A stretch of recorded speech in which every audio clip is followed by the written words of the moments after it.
Mary, what have you done to better prepare yourself for the job, to get more familiar with county government as it operates today, or to get more familiar with the Home Rule Charter? I'm rereading the Home Rule Charter because I don't think you can read it once and really grasp everything. You'll read it and I've read some things and I have red ink marks in the sides and I think, oh, I didn't realize it meant that. So I'm rereading that again. I also have been talking with, I was on the phone today with Walter Griffith because the budget process is going on, and I've have a copy at home of all the pages that were presented concerning the budget. He has a better grasp on it than obviously I would, and I would think just about any candidate except perhaps Steve Urban. Steve Urban should have an excellent grasp on what's going on, and he probably does. So I'm trying to get a handle on not only what's being proposed, and obviously you saw, you guys reported the difference between revenues and projected expenses, which have to come together. And the last Home Rule transition meeting, Mary Ann Petrilla said there have to be cuts. There's no doubts about it. There have to be cuts. So I'm trying to get a handle on that. Not only what is projected for this year, and this is in the early stages of the budget process, but where are the projected expenditures proposed by the various departments versus what they were last year and the year before, so I can get a handle on that. Also, one thing that I became aware of, which you all I'm sure know, the prison has asked for, and its employees, almost $1 million increase in expenditures for salaries. And it's easy for somebody to say, and I've been watching some of the newspaper articles that have been written by people writing to the paper, no taxes and don't give them any more salary. But that's arbitrated salary. That was arbitration that came. There's nothing people that can do about that as far as I can see. And I've asked people, that's going to have to be paid. That was binding arbitration. So I've been trying to keep aware of that stuff. And to me, I've been trying to watch what's going on with discussions by people, and we're going to make a vote on how we decide on this county manager, because boy, that's an important job. That is really, and there's the back and forth between those who say transparency, to let the names out, everything, that it all published, and another group, and I'm part of that group, and I don't really want to, if people apply for these jobs, I'd like to see the names redacted and their addresses redacted. I don't want to know anything about them except their qualifications and credentials. I want to know their background. And then once that's narrowed down, I'd like to be able to look at an interview and say, I want to know something, I want to get a feel on, are they tough? Because they're going to have to be somebody who can't be pressured by politicians.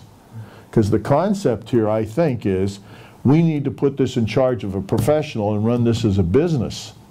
And if it's going to be run as a business, meaning that revenues and expenditures are going to be not one exceeding the other, so we can deal with the $470-some million in debt, that we have to let a person run it as a CEO, a county manager, but the county manager also has to be a person who stands up and say, listen, I'm not part of this discussion. You're not going to influence me on what I'm doing here. I'm going to make a decision in the best interest of the taxpayers. So I think that's the thing I've been also watching, where the statements come, so that if I am elected, I have a little grasp on how to deal with the people that we want to deal with. And the other thing I expressed the other night at the dinner was that they can talk all about it lists what the background of the person should be in the county, the Home Rule Charter. However, there's one thing not listed in there. This person coming in better be independent, tough, and they better have people skills. Because they're going to deal with change, and whenever you deal with change, there's problems. I don't care if it's your personal life or business or town, change causes problems. So this person, whoever he or she is, they're going to have to know how to deal with people. So, have you been attending the transition committee meetings as they talk about these issues? yes, all except, I've been here there all summer except there, I was the last one and missed the two before that because I am dealing with a health issue I'm going to be operated on Thursday. Do you have a sense then of whether that transition committee is on pace with its many responsibilities at this point, or do you have concerns about where it is? I think they're right on pace. I think they're very diligent. I think the chairman is unbelievably courteous and polite. The last meeting, though, I had a real concern. They got in were you at that meeting, Jennifer? No, I was not. They had a discussion on when the change takes place in January, we need interim people to run the offices. So what they were going to do is, the transition committee post on the website quasi, how do I want to put this, job interest. Are there people interested in being interim managers of the departments? Now, first of all, I think they're overstepping their bounds. That should not be done until November. Secondly, what's the rush? That's January. We're now, that meeting was in September. Third, one of the members, one of the county commissioners, two of them said, you're dealing with people's feelings. Do you realize by posting this, you're going to tell some of the people that are deputies now in offices where there's 5 row offices that will be vacated this year and 2 next year. Are you saying to those deputies, and I'm paraphrasing, well, we don't want you there. You can't run the department. You're dealing with people's feelings and personalities. You think you got to be a little bit careful. And the gentleman said, well, that's why I'm going to send them an email. Send them an email? My reaction to the whole thing, and I thought on it overnight, and I did not make a public scene there. Very often I see people come to these meetings, and I think they want to get up and talk so they get their name in the paper. So I wrote an email expressing my feelings to the chair and saying, why act on it now? Why not wait until after the election, November, then make the county council part of it? But why not go to the people that are now in the trenches running the government and say to them, what do you think needs to be done? What are your suggestions? Getting their input, because that, again, to me is part of being skilled with working with people. My opinion, I know. But if you got input from these people who are actually doing the job, for example, Dominic DiPaolo in the county treasurer's office, he's been there 10 years. The guy does, I never walk in that office, I don't see everybody working. The deputy sheriff, Zawadzki, was formerly the sheriff. The clerk of courts, Tom, he was a former county commissioner. I can't remember his name, gosh. But Tom,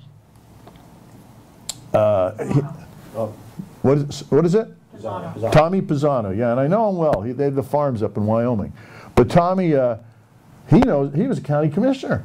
He knows the whole system. So you have capable people in offices. I don't know the others that well, but sit down and talk with them, get their input, and I think then if you get input from them that's valuable and describes what they think is a good transition process, and you as a home rule transition team and the elected county council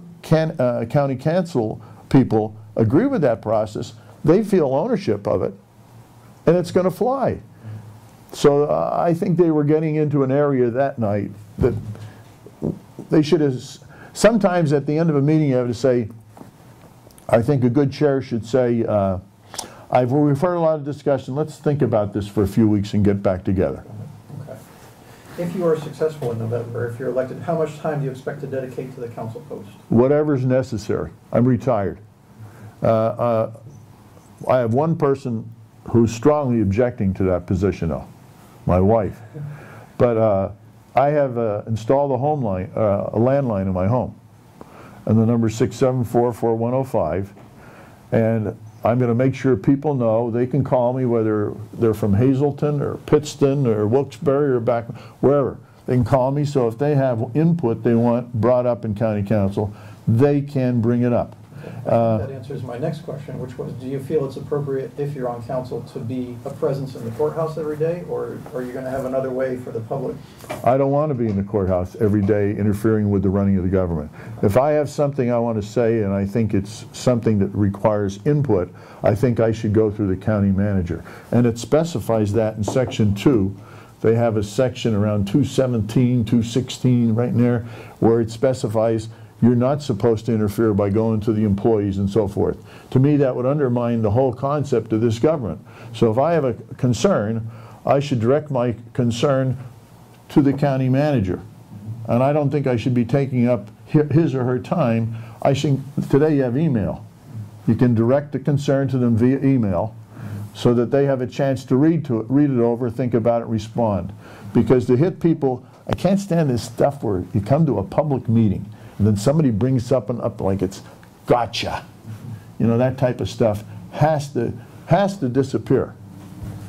Would you vote to approve the hiring of a relative to a county authority, board, or commission? My relative? No way. They better not even ask me. Do you have an area of expertise that you would bring to the council? Are you a numbers budgeting person? Do you have legal background? Do you love research, experience in negotiations? Is there anything you can point to? I've dealt with negotiations when I was chairman of council in Plymouth, and I feel I'm good at that. My background has been working with people all my life. I was a teacher. I was a financial consultant, and our firm handled nearly $10 million worth of people's money, and we did it well. For example, in 2007, when the market went this way, we got all our people out except one a month before it happened, a month and a half before. And they were thrilled with that because we then put them in oil and they went up 30-some% while everybody else was going down 40-some%. So I think my numbers background, I have a master's in math, and I like to look at numbers. Numbers don't lie, people do. And I've had some background in finance. We had a financial services business. And I think because I've worked I was a choir director in 5 churches. I moved from one church to a bigger church to a bigger church. I was a school teacher. I was a coach, Little League commissioner. We started a Back Mountain Men's Ecumenical Group, myself and another guy, and we've given now, since we've been in existence 5 years, I'll bet you over 30,000 to charities. Do you think you have particular attributes that separate you from the other candidates in this race? Well, you can point to that would... Whether that separates me or not, I almost feel like that's kind of a gotcha question because I don't know all the people personally. Okay. But I think as I've aged, I'm 67, soon to be 68, I've learned from people. As a young guy, I had an awful temper. I don't know if I ever did that when I was a teacher, Alan. But I've learned, there's a minister I worked with, and he had a gift. His name was Jim Baker. He could tell you where to go. And 10 minutes later, you say to yourself, he told me off, and I wanted to buy the ticket. I mean, he had that gift of being disagreeable, or being able to disagree without being disagreeable. He dealt with the issue and not the person. And I think I've become much better at that as I've aged. I was not always that way. So I think I can sit in a meeting and not get hot-headed and listen to somebody's point of view if they're yelling at me, and I hope it won't aggravate them. I'll probably smile and then get back to the issue. Okay. Do you have specific suggestions for where money can be saved or how revenues can be increased in the county right now? Yeah, well, right off the bat, I mentioned these the last time we did the interview. The computer setup. They should have done something about that a year or two ago. They have a proposal from a firm where they will come in. They've checked out the firm too by going to county employees, having them do dry runs on it. The people said, wow, this is user-friendly. I like it better than what we have. So first of all, it's better than what they have. Second, we'll save them, I think, about $500,000. Third, the company said what they do is make a smooth transition, because the year before the contract, if they sign a contract, they would come in and monthly take the stuff on the system, move it from the county system to their system at no cost to the county. So then when they take over the following year, everything's in place to run smoothly. Secondly, the fleet of cars. There's no reason why this county needs a fleet of about 300 cars. Again, this is not my suggestion. I got it from Walter Griffith. He said if they took the cars and got rid of about half of them, you'd save all the expense on running them and maintaining them and the insurance. And then if you put someone who's a senior citizen and give them a part-time salary and in charge of monitoring the fleet, so that if somebody needs a car, they call up and say, I need a car on November 7th. They say, okay, put your name in and you get the car. Right now there's cars that are designated to departments, and then they sit there and maybe the department uses them 1 day or 2 days a month, and that's it. Some days right now they have a system where the cars sit there and used, and then people will go out and use their own car and get paid a mileage allowance. That's ridiculous to me.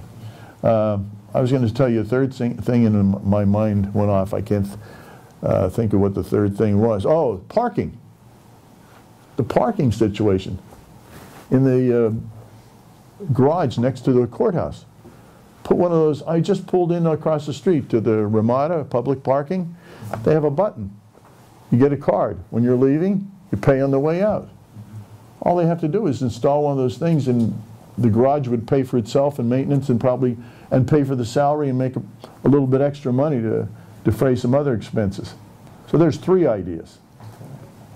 What do you feel is the county's responsibility in funding outside organizations such as the public libraries? I tell you, I don't know a lot about that. I have to be very frank, I don't. I can't give you a good answer, so I'm not going to throw you a line. What do you think is a reasonable fringe benefit package for county employees? What do you think is appropriate for number of sick days, number of vacation days? Wow, sick days. When I was a teacher, we had 10 sick days, and boy, that was something that was abused by a lot of teachers. And that's a good question. I'm going to try to give you an answer on that. There ought to be something in place where somebody is sick and it's justifiable, they get some time off. And to me, maybe 10 days in a year is appropriate. The problem I have is when you carry it over. And then people get paid if they don't use them as a benefit. To me, the benefit is in having the sick day, so if you are sick, it protects you from losing money. So I think an appropriate amount of days would be somewhere around 10, 7 to 10, somewhere in that number. And why would I say that?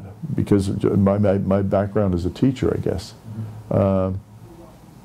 But then I'd have to be concerned about the place where if you don't use it, you're paid for it, and I don't think that's right. I really don't.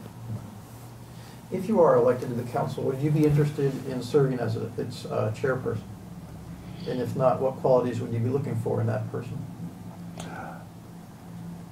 I would not be, I have not gone to anybody, not politicked or anybody, but I would not mind being chair because, again, I'm retired and because I've run a lot of different groups. If I'm not chair, that would not bother me in the least bit.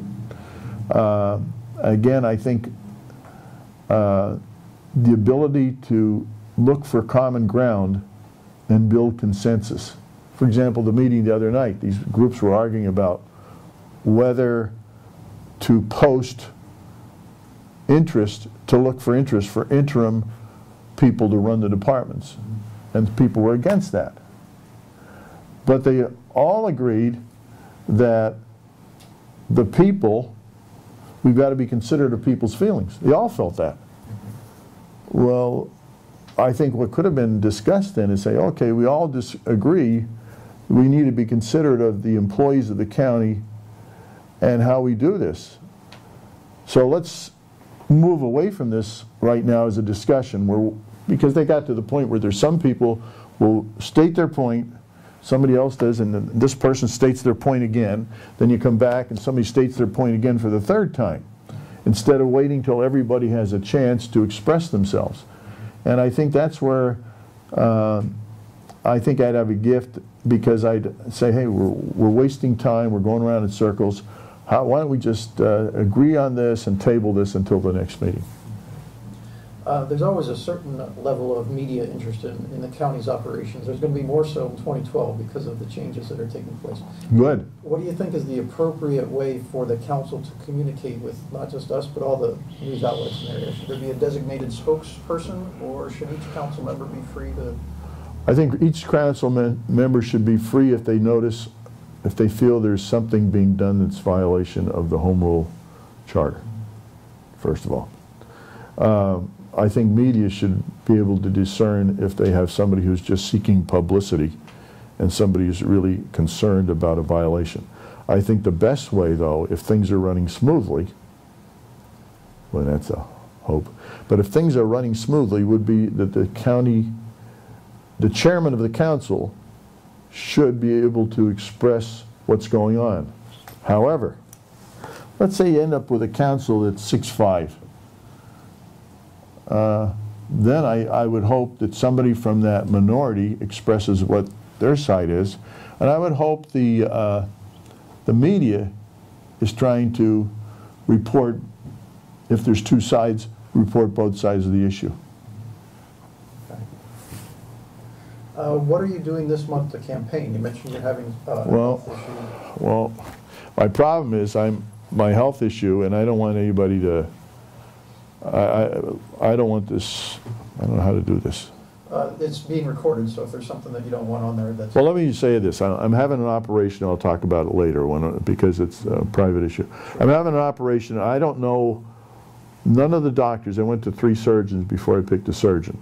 None of them can tell me if I'll be up and running in 2 days or 3 days or 10 days or 12 days. And that's the same report came from all 3 surgeons, local, Lehigh Medical Center, and Harrisburg. So what I've done is I've gone to 2 friends of mine, and they've set up a website for me. I'm paying for the website. It's LCC Vote Gene. So if anybody wants to, and the idea was if I'm not able to get around, somehow I'm going to communicate that I have a website, and people can go and see where I stand on the issues, because I have detailed what I think are the important things to state to people. I have put, when the last interview took place, I put all the answers to the questions, all the questions and answers on that website. So the website would be important. So then after that, I'm going to do some fundraising, because it could be I'm out of order for a while, and if I am, I might have to buy radio commercials so that I get my message out to the people. Because if I can't go around to meetings and I can't go to door, that's the only option I see I have left, or sending out letters. How much do you anticipate that you might spend if you go that route? I don't know. I've never done it. In my primary, I sent out letters, 2,000 letters that I hand addressed my wife and I did.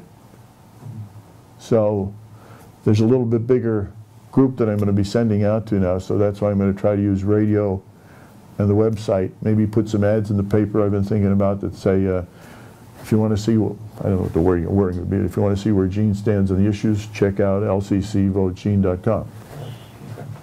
Have you joined with any other council candidates to form a coalition that might lead to a voting bloc? Or No. Or No. do you have a base of support? Do you feel that there's certain, I don't know, people in your neighborhood, or is it people in your... I think I got a lot of support in the back mountain. This group I started of men, there's 150 men. There were 75 to 80 men who meet every Tuesday morning. And that group has a network, so that reaches out. So that group, in fact, our Tuesday morning ecumenical men's breakfast on the 11th and the 25th, we have the judge candidates. They're all invited to come in and speak to the group, so the group can ask some questions. And we invited all of them. We didn't invite just some. So I think that's a base. Down in Hazleton area, I've met a couple of friends who I feel are very active in politics, and these people have said they were going to be willing to go out for me and campaign for me and also put signs up. And the third group would be the Luzerne County Young Republicans. Here I'm probably a second or third oldest guy, and I'm one of the older guys because I can think of two in their 70s.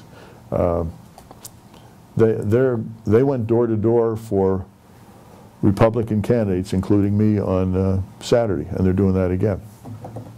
If elected, would you bring a particular issue to the council for consideration? Oh. Something about which you're passionate? Yeah, the first thing is, if we think of all of this that's happened, that's given our area such a bad name, it comes down to money. And what bothers me is I'm reading this section 513 in the code, I think it is.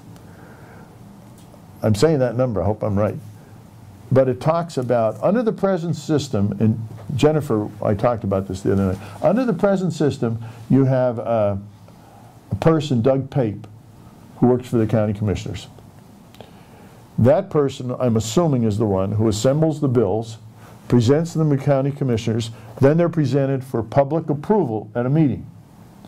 So since it's public approval, the press has access to them.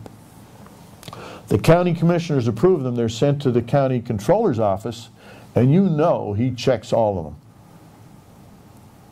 He checks them, and if he approves them, he cuts a check. If he doesn't approve them, he calls and said, he'll call people and say, I need an explanation of what's going on here. Then it goes to the county treasurer's office to be signed again, to be sent out. I like the check and balance system and the setup we have now. Under the new system, the county manager is very powerful. The bills, I'm sure, have to be approved by the council, but the county manager signs the check or designates somebody to sign the check on his or her behest.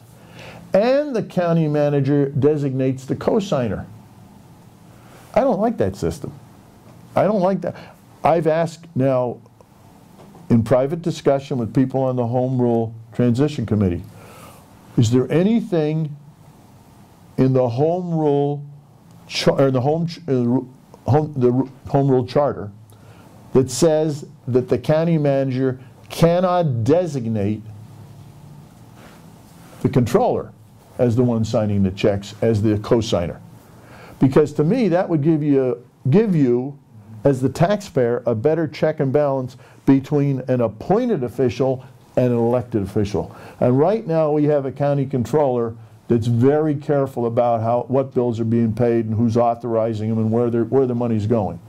So I would like to push that issue and see if we can get, if I'm involved as a county council member, that's one of the questions I'm going to get a legal opinion on, and after I get the legal opinion, if they say yes, that person can designate the county controller as the co-signer, then I'm going to ask during the interview, do they have any problem with designating the county controller as the co-signer? Okay, very good. Any last minute questions from the group? Are you satisfied with this endorsement interview, that you've been asked the appropriate questions and had a chance to make your points? Oh yeah, you guys do a nice job. There's one thing I'm concerned about that I just became concerned about lately, by the way, and maybe you can answer my question. As you've watched what's going on, when Chivarella was indicted and then convicted, his attorney was Al Flora. Was that his private attorney? Yes. How could the public defender take a job as the private attorney for a guy who's one of the masterminds behind bringing shame on this county? I have nothing against Al Flora at this point. I think the county commissioners should have stood up and they should have said, Mr. Flora, if this is a person you feel you have to defend, I understand that. But either you defend him or your public defender. Not both. Anything else that we didn't ask you about that you particularly want to mention? Anything you want to emphasize? No, I wrote some things down, and I think you've covered pretty much everything I wrote down in my extensive notes here. Well, we appreciate the time you took to have a conversation with us. We wish you well this week.